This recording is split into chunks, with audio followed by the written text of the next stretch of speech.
Matthew chapter number 1. I want to talk this morning about Christmas and family and how He made us family. And really going to talk more about family this morning than anything.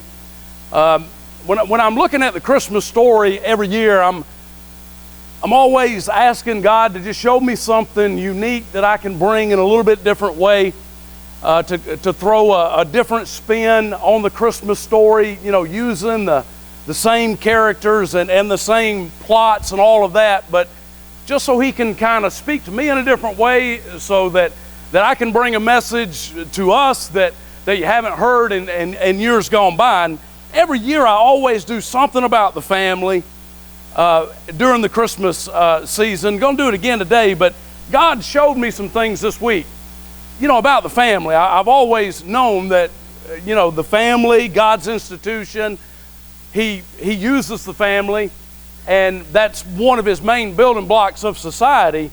But as I begin to look at it, even in the Christmas story, all through the Bible, we see God working through the family. So we see Christmas and the family. So let's look right here in Matthew chapter number 1.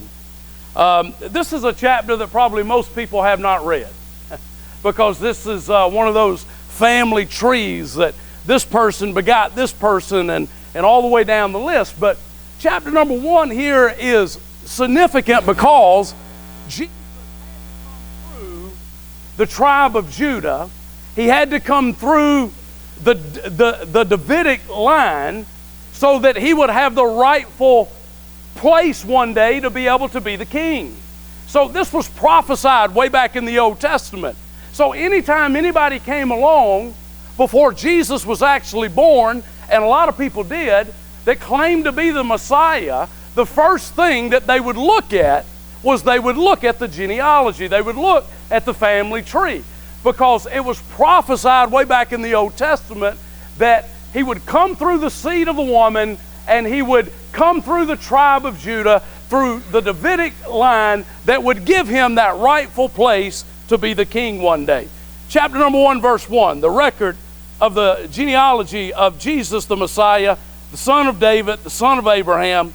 And then we'll skip all those other ones, but you can read a lot of unique names in that list that I'll touch on here in just a moment. Verse 16, Jacob was the father of Joseph, the husband of Mary, by whom Jesus was born, who is called Messiah. So all generations from Abraham to David are 14 generations. From David to the deportation to Babylon, 14 generations. And from the deportation to Babylon to the Messiah, 14 generations. This morning, as we talk about your family, maybe right there at the top, if you're like taking notes, this is what I've done. I made a big heart right there at the top, and then I put our home established 1986, because that's the year we got married. That's basically going to be my theme this morning, is talking about you and your family tree and your home. So just do that right at the top of your notes, and we're going to come back to that in just a moment. So as we look at family this morning, we need to realize that family matters in God's plan. You know, if we go all the way back to, let's go all the way back to creation. And if you want to write these things down, you can. But let's look at the miracle of creation. In the miracle of creation, when God began to speak everything into existence in chapter number 1, we come along in chapter number 2, He creates man, and He sees that it's not good for man to be alone. So He takes a rib from Adam, and He creates the woman, and He brings her to Adam, and Adam calls her Eve, and he says, this is now bone of my bone and flesh of my flesh. In other words, what Adam was saying was, good googly gamoogly. God, you totally outdid yourself on this one. I mean, all this other stuff is wonderful, but the emotion there, you don't see it just reading that. But Adam was literally just blown away. So in the miracle of creation, what we have is God creating the institution of the family, and we got Adam and Eve, we got a love story, and we got two, husband, wife, becoming one flesh, and they were told by God to be fruitful and multiply and replenish the earth. And as we begin to trace through the Bible, we see that family lies at the center of our Heavenly Father's plan. How He centered what He was doing and He rooted what He was going to do in this unfolding drama that we see.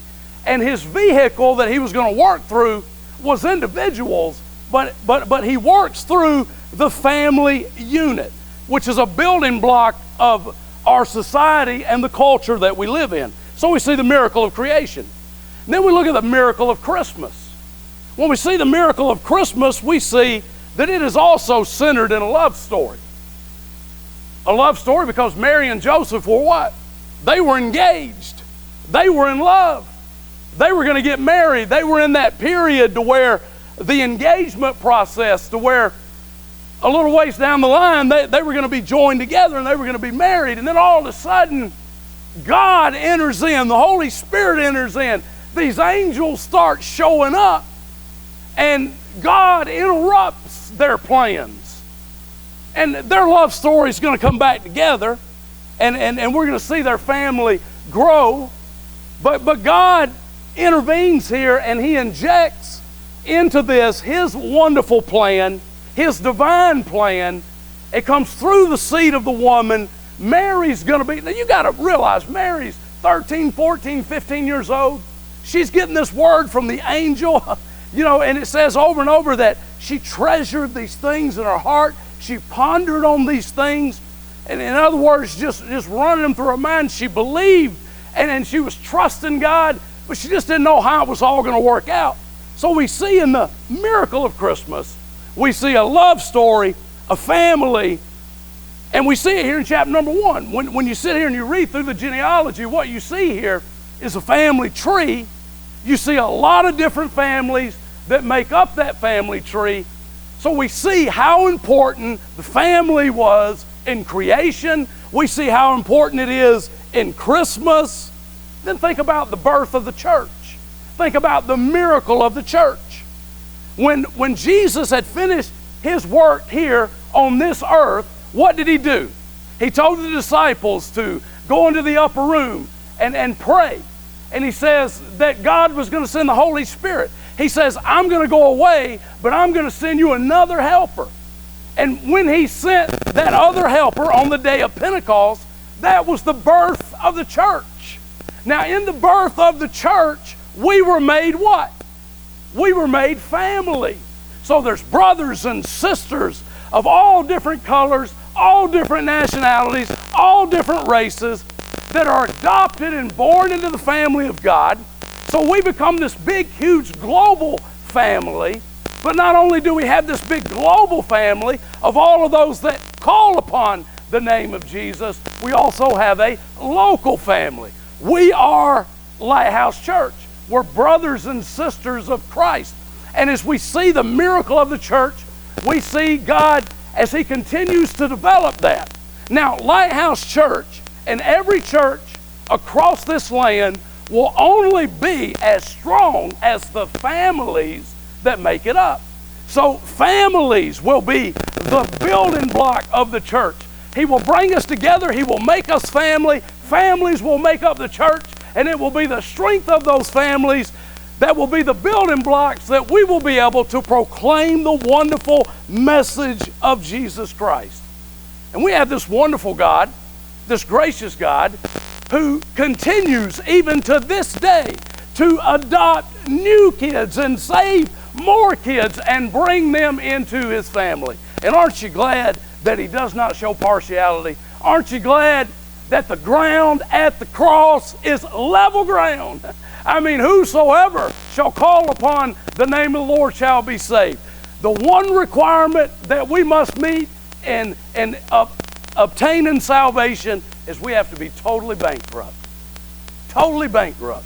If you meet that one, you can call on His name and be born into His family. So think about it.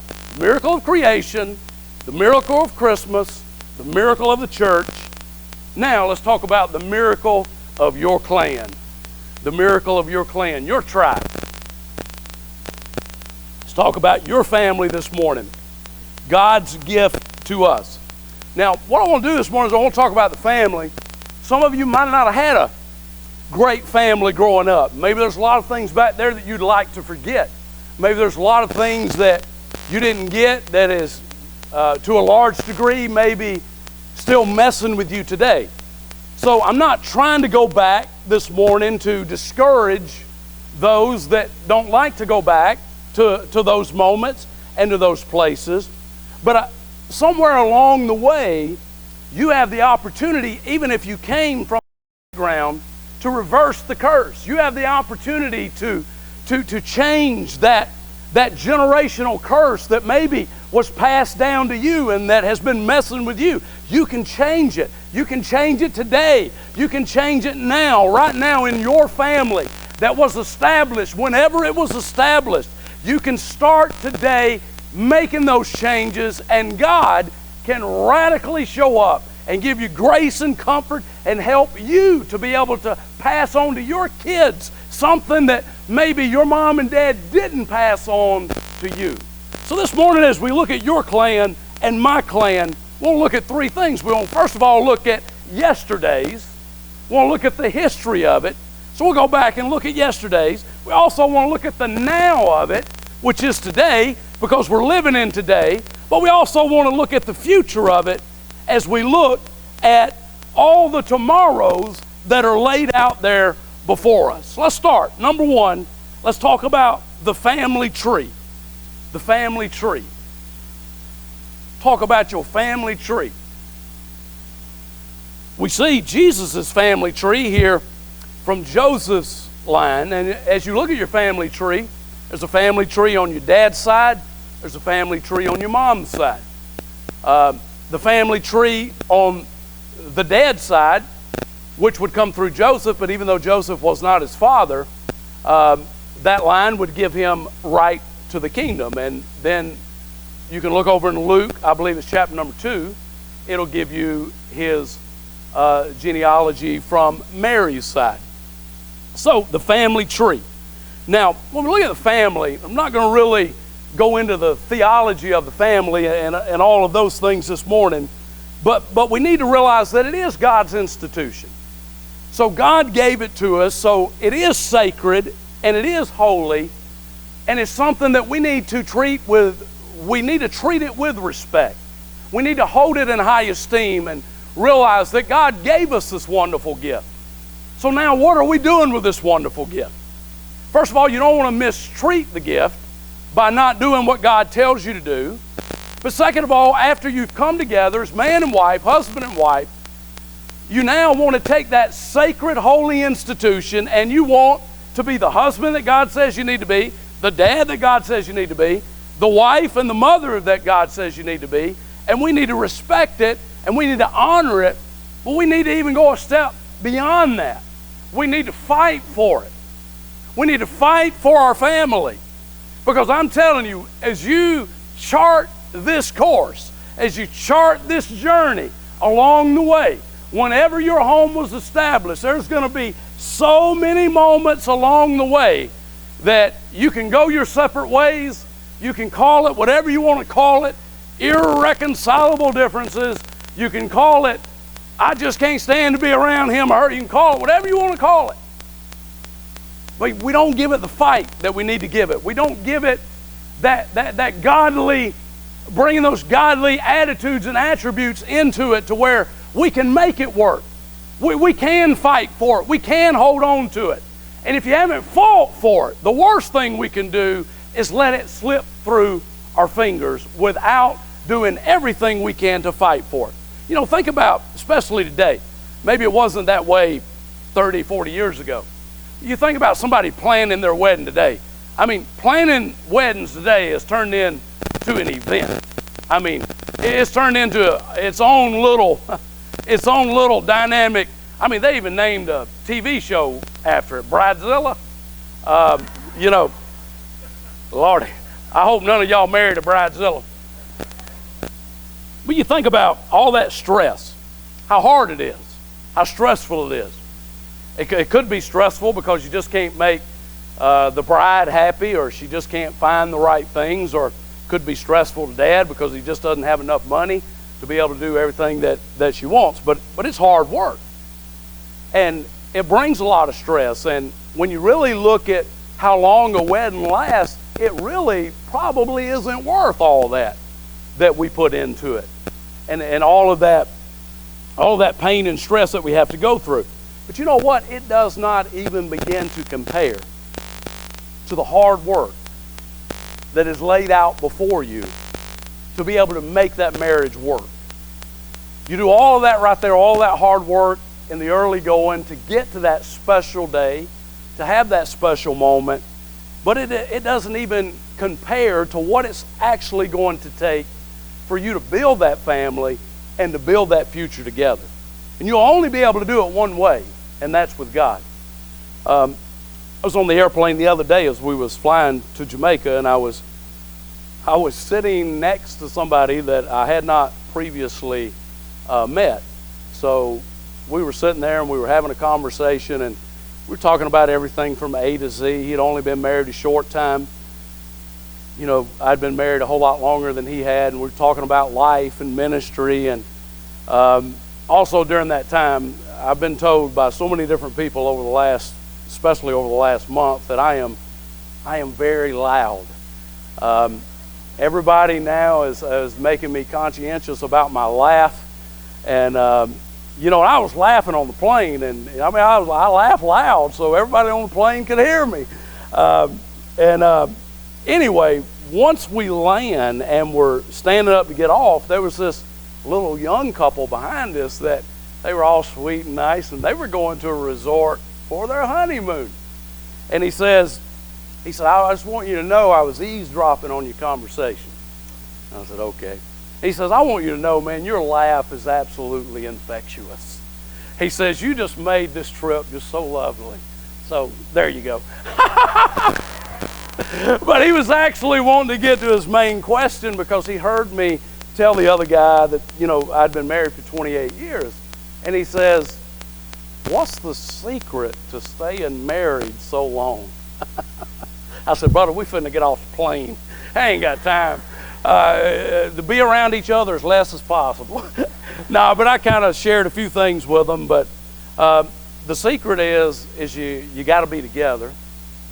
You got to have God with you and going before you. There's going to be a lot of compromise along the way. There's going to be a lot of trials along the way.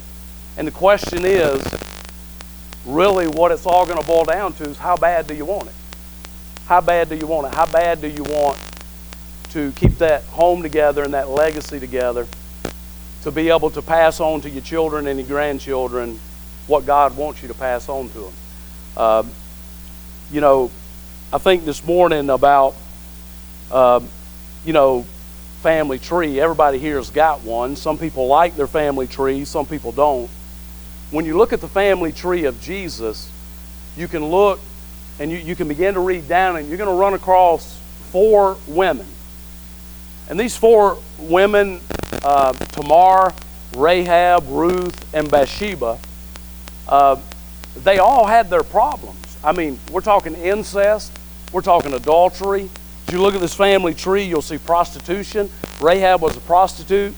You look through this family tree, you're going to see that there was a murderer. There's a lot of mess ups in this family tree. But you know, the prevailing message all the way through this family tree is, no matter who you are, no matter where you have came from, no matter what you have done, the one message through this whole family tree is there is room for you in the family of Jesus. I mean, the whole reason of why Jesus came to this earth to begin with was because we were messed up. I mean, we're just a bunch of messed up people here this morning. Let's just be honest. Some of us might just be messed up a little bit more than others, but we're just a bunch of messed up people. That's the reason why Jesus came. And the prevailing message through this family tree and to you and me today is, there's room for us there. If God could take all of these people with all of these mess ups and He radically changed their life and used them, made them a special part of a family tree that would one day birth the Savior of the world, He can use you and He can use me. There's room there. There's room at the cross. No matter what we've done, where we've came from, that's the reason why Jesus came to this earth. So think about your tree this morning. You know, first of all, let's talk about a tree trunk. You know, my dad would be the tree trunk of my home when I was a kid. He was the tree trunk, and he's still a tree trunk. He looks like one, don't he? Right on the front, he's a tree trunk. But my mom and dad got married, and they had 3 kids, just 3. And the 3 kids eventually all got married, and there's 10 grandkids. Am I right? Have I got that wrote down right? And right now you notice how there's 10 great grandkids, and then when it gets to the next generation, they call them great kids, great grandkids. So I mean, it gets better as you go down the line, I guess. But we all got married, 3 kids. So then we had 10 grandkids. Now we've got 3 great grandkids. All of that is a part of my 4 greats. All of that is a part, and there could be 5 on the way, who knows? All of that is a part of my dad's tree trunk. But, as I told you at the beginning, that my home was established in 1986, even though I'm still a tree trunk right there with my dad on that family tree, in 1986, I become a trunk. I'm a better looking trunk than my dad. He ain't got no hair by choice, but by default. But anyway, I became a trunk. And then what happened after that? I met my wife. We got married in 1986. That's how. So anyway, let me go back to this. My dad's trunk over here is still evolving, and you know what? It's going to evolve for a long time. He's a tree trunk. He's got these kids, these grandkids, great grandkids. It could evolve for generations to come, for decades to come. But when I became this trunk over here, and I met my wife, and we had 3 kids and thought we were through, but then we had 4. So we've had 4 kids right here with this tree trunk, and now we've had 2 grandkids. So now we see that also is evolving. It has evolved over 28 years, and it will evolve over ever how many years that we live here on this earth. And then you know what? It is something that will evolve for decades and generations to come. Grandkids, great-grandkids, great-greats, right on down the line. So what we do now, the reason why we need to look at the history of it, and we need to look at yesterday, and we need to look at now, and we need to look at tomorrow, is because what I do now has generational implications. I mean, I'm just not a tree trunk. I mean, I'm more than a tree trunk. I mean, what I do and how I live and how I lead my family is going to trickle for years and decades to come down to kids and greats that I would never even know. But what is passed down from me to my to my great, that hopefully I get to see, will live on and on and on and on. So what we do now is so very important. So whenever your home was established, that was the year you became that tree trunk. And now it's evolving, and we need to take this thing called the family, and we need to treasure it. We need to treasure it. It's valuable. It's sacred. It's holy. Did you know the best gift around the Christmas tree, and probably my mom and dad could attest to this, and probably many other older couples in the room, the best gift around the Christmas tree is the presence of family that is wrapped in love, and there's multiple generations gathered around that Christmas time. That right there is better than anything. I guarantee you, they would testify that's better than any gift that you could receive. That would be the greatest gift, to be able to have family gathered around during that time. Different generations, we will all gather together, and there'll be 3 or 4 generations that will gather around at my mom and dad's at Christmas time, and that'll be a special time for them, a special time for us. We need to treasure those moments. Those are moments that affect us, and moments that affect our grandkids and our great-grandkids, and they're moments that they need. I mean, we need our family. That's why we need to fight for it. You not only need to fight for your husband and your wife and your kids, you need to fight for your extended family to keep those relationships strong and vibrant, and do everything you can to keep those lines of communication open, because your children need that. Their children need that. And there's a lot of discord and a lot of disunity and a lot of different homes and families, because I've done weddings and funerals. And that's all you got to do is weddings and funerals, and you'll find out real quick there are a lot of families that just don't get along. Generations gather together. That's life's greatest blessings. Number 2, let's talk about family time. What I want to do this morning, I normally don't do this. I might regret it after I do it. I don't know. But I have this thing, sometimes I'll let you to my front door, but I don't let you all the way in. But I wanted to do this because me and my wife celebrated our 28-year anniversary the other day. And, you know, sometimes when you go to Walmart or wherever you might buy your cards at, it just sometimes just buying a card, it just doesn't communicate what you want it to communicate. So there's nothing like a white piece of paper and a blue pen, just to literally write out what you really feel about that one that you established your home with in 1986. And I just sat down. You know, my wife was going to New York with all the girls in our family. She was actually gone on an anniversary, and then when she got back, we were passing each other and high-fiving, and I went to Jamaica, and now we're back together. And we're going to celebrate our anniversary. It's probably going to be January before we do it. But that right there is just kind of, it's there, and we know it's there, but we're going to celebrate. We're celebrating now. But I really wanted to write to her my feelings and what she meant to me. And this kind of give you an idea of where I'm at and what I'm really trying to communicate to you this morning, and maybe it'll do a little bit better job than what I'm actually trying to say this morning. And if you want a copy of this, I'm not going to give it to you, so you got to have to. I got this framed. I'm going to go back and hang it on our refrigerator.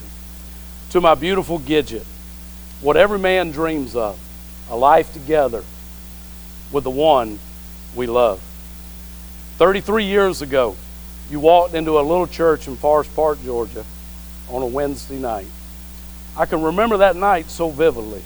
Your whole family walked in together. But all I noticed was a young blonde in a cheerleading outfit.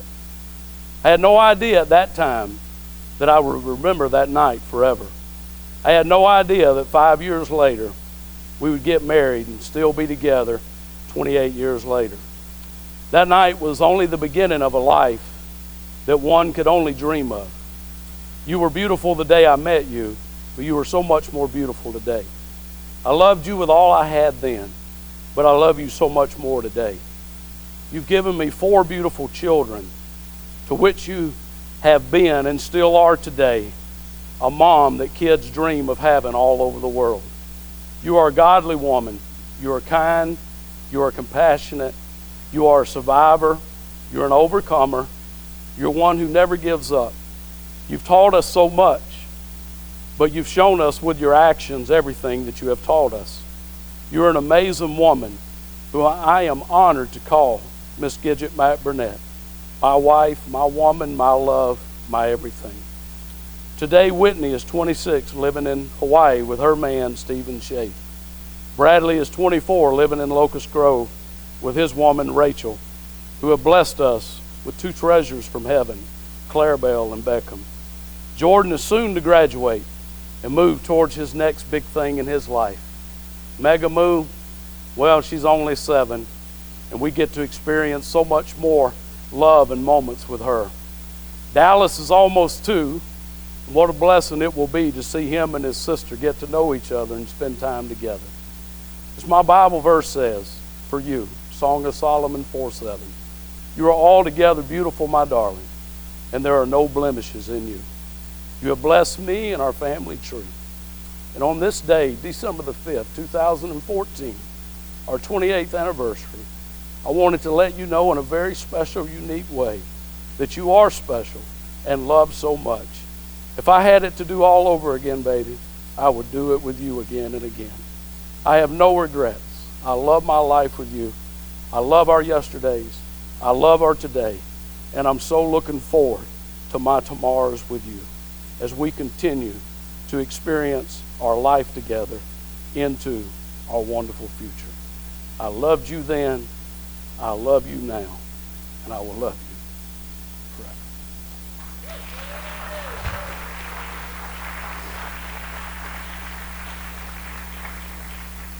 If any of you men want to have a workshop on how to do that, I can teach you. I'm the one that has the gift of writing that's never wrote anything. But you know what? Writing that right there, you know what I did? I took a pen, piece of paper. I ain't scratch out nothing. I just said, okay. And I just wrote. Because I didn't have to think of anything because it was just there. And you know, I look at our family tree and I treasure our family tree. We've had our struggles along the way, and we've had struggles just like other people to where we could have quit. We could have gave up. We could have threw in the towel. But I'm glad that we didn't. And I'm glad we are where we are today. And I'm thankful for that family tree that was given to me by my mom and dad. And I'm thankful and blessed of the family tree that we have evolving in our life today. And I hope it continues to evolve in a godly, good, wholesome way that impacts my children. So that takes us from a family tree to family time. Think about your family time. It's precious time. Precious moments, precious memories. I ran across some quotes this week that I think kind of put everything that I need to say about family time into perspective right here. First of all, don't let something that doesn't matter steal from you what does matter. See, your family matters.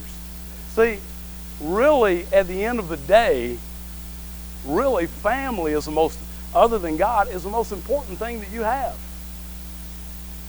Forget your job, forget your possessions and all of that. Family is what you're going to really be defined by. You might try to be defined by building a business or building an empire or being this or being that, but ultimately, what everybody does is they look at you and they look at your family. And then that's how people know us, and that's how people judge us in a lot of ways. So don't let something out there that really doesn't even compare to how precious your family is steal away from you those moments, those memories, the time together, the focus that you need to have towards your family. Because let's face it, a lot of children grow up in a home and leave the home and really don't even know mom and dad all the way to the core. I mean, they were there, they knew each other, but they really didn't get to really know each other because they didn't spend enough time together. It's not about having time, it's about making time. Because we'll make time for whatever's most important. And whatever time that we make to spend with our family is worth every second. No amount of time, no amount of money can take the place of the time that you spend with your family. I've always said that through my whole ministry, that your family is absolutely most important. There are going to be things that, there's going to be sometimes you got to work. You're going to miss certain things along the way, as I've had to through the years. You know, we first got married and I was going to Bible college and I was having to work 48 hours a week, and I missed a lot when my kids were younger because we had to do what we had to do. But nothing that we do out there can take the place of what we need to be doing with time spending with our family. See, when you spend time together, you know what it does? It strengthens the bond. It strengthens the unity, the bonds of that family, the legacy of love, the legacy of togetherness, laughing and having fun. The reason why I laugh so loud is because I laugh all the time. I mean, I kind of wish I was a comedian because I love to laugh. And I guess I got a little dry sense of humor. And if I ever get anything rolling for a day on you, I'm going to ride it all day long. I mean, I'm going to take it all the way to bed that night and just go at it and at it and at it and at it. I just love to laugh, love to cut up, love to have a great time. And you know what? That strengthens a bond. Strengthens a bond within your family. You know, any of you that have went on mission trips know that what happens on a mission trip really is what's happening inside of the bonds of your family every day. You can go on a mission trip with people, brothers and sisters that sit right out here, and we know each other. We do. We know each other. Man, you think you know me. I'm pastor. You think you know me, but you don't. I tell everybody that goes over there, you got to sign a waiver that you won't tell anybody back there what you learned about me here. Because if you do, we're going to stone you. But you get to know each other in a different setting and in a different way. And you know what it does?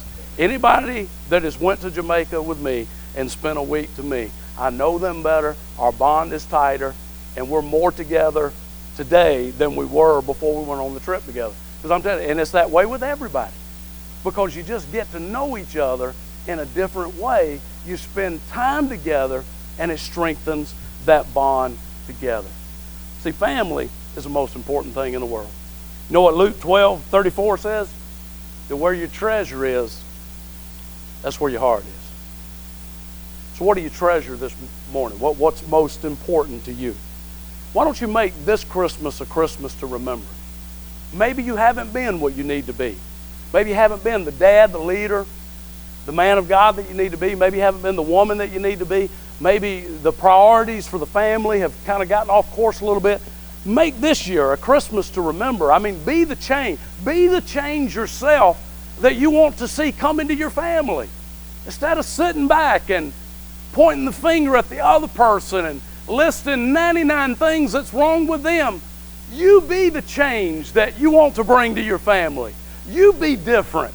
You take on those radical attitudes that God calls us to be, and be to that relationship what you want that relationship to be, and quit pointing fingers at each other, because you'll never make any progress doing that. The difference between who you are and who you want to be is what you do. See, we look right here who we are. We look right here at who we want to be. And the difference between right here and right there is right here in the middle is what we do. You want to be that right there? You can be that. You want to be God's family? You can be God's family. You want to be God's man, God's woman? You can. You just got to do what God says you ought to do. Number 3, family trials. Really, every trial is a family trial. Every trial is. Financial, relational, emotional, physical. Every trial that comes to one inside that family comes to the entire family. It's just kind of like what God told us as a local family, that we rejoice with those who rejoice and we weep with those who weep, because a trial for somebody is a trial for everybody. So we join them in that trial. But when you think about family trials, this is where sometimes it really goes oh so wrong. Because trials bring stress and difficulty, which means we need to have more patience, which we don't have a lot of times. And because of the stress and the difficulty of a trial and a lack of all the patience and endurance that we need, it's easy for us to lose what we thought we had together. Maybe we say things to one another. You know how it is if you've ever been in a financial trial, how easy it is to blame someone Maybe the husband will blame the wife for accruing all this debt. Maybe the wife will blame the husband for not stepping up and taking the lead because she had all the stress of trying to manage all this and pay all this. So a trial, which is momentary, can be a molehill that turns into a mountain that turns into something even bigger than that you can't overcome. That eventually you'll just throw your hands up and quit. And maybe a lot of people have quit, but yet you're still together. You're together, but you're really not together. The love is kind of not being shown to one another, and you're just there because there's really not another option. And then there's some that maybe have just called it quits. And notice what we call it quits over a lot of times starts out as something so small, but yet we make it bigger and bigger and bigger. Trials are something that we're going to face, and that they're not ever going to go away. And we're going to have to learn how to join hands. We're going to have to learn how to pray together. We're going to have to learn how to work through those difficult moments, because God really is going to take those trials to develop your relationship into what He wants it to be. Because there's always going to be moments. The question is, how do we react to those moments, and how do we navigate through those moments? And this is where I really wanted to say that we've got to really learn how to fight for our family. We've got to really learn how to be able to look and to be able to say that this relationship is not where I want it to be. Maybe I'm not getting out of this relationship what I want to get out of this relationship. This relationship is not what I signed up for. This relationship is not what I dreamed of. This relationship is so many things that I never thought it would be. But you got to come to the realization that it's not about you. It's about Him and what He wants to do through you. And you've got to learn that discipline of how to deny yourself and to be able to get down on your knees and fight for your family and fight for your future. Because I guarantee you there's been a whole lot of people down through the years that have quit and gave up and maybe regretted it somewhere down the way. And a lot of times we think that it doesn't affect our kids, and we try to say, but let me say this, even the ones that stay together, that have no relationship, that's doing just as much damage. Get the relationship, because our kids, man, they can read us. They know. Man, they know what's going on. Even if you don't argue in front of them, fight in front, you don't have to do any of that. Those kids can pick up that atmosphere in that home. They can. And it's affecting them. And it will affect them. Talk to some of your brothers and sisters here this morning of looking back over their history, and there's a generational dysfunction that has happened way back there that still messes with them today. But there comes a time for everybody, all of us, in every area of our life, where we just have to draw the line and say, okay, it's going to be different starting today, and I'm going to be that change. And God, I'm going to look to you to be able to bring that change into my life and into my family that you want to bring. And then there's, last of all, there's family triumph, family victory. See, when you and me, when we get down on our knees, we begin to fight for our family, you know what happens? God then fights for us. And it's wonderful when God fights for you.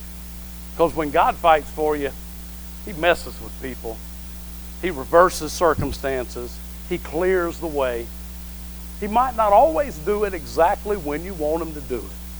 But when you make the decision that you're going to fight for your family, you can't bring the victory and the triumph yourself. But then you got Him before you and behind you and surrounding you, and He'll fight for you. And the great thing about Him fighting for you is He don't sleep. He working for you even when you getting some shut-eye. And I guarantee you, I could stand up here this morning and I could testify, as probably many other people could testify in this room, of times along the way that the marriage could have been dead right there, the family could have been dead right there, but you decided as a family and as a home, you were going to join together and you were going to make it work. I'm sure there'd be testimonies all over the room. And the reason why it worked was not because it wasn't difficult, not because it wasn't hard. It was hard. It was difficult. There were days along the way that you probably thought, what am I doing? What am I doing? But you kept fighting, you kept fighting, you kept fighting, you kept fighting. God was fighting for you, and eventually He gave you victory. To be able to put that completely in the rearview mirror with nothing but your future in front of you. You are a trunk this morning, a family, part of a family tree. And whatever you're doing as a man, as a woman, as a daddy, grandparent, man, it's impacting everybody in that home. It's impacting one another, and it's impacting generations to come. Why not just today make this the best Christmas you've ever had? And just say, okay, God, I want to do it your way. And I'm sure that God can speak to many different people here in many different ways. I've said a lot. I feel like I kind of rambled some today. But I believe God has put whatever message He wants right on top of your heart this morning, of right where you're at, and the word that you need. Now it's there. God has spoken. What are you going to do with it? I think the best thing you can do is grab that word, latch onto that word, and make a commitment today that I'm going to do, God, what you have told me to do this morning. And I'm going to put it into practice immediately. Let's stand by our heads.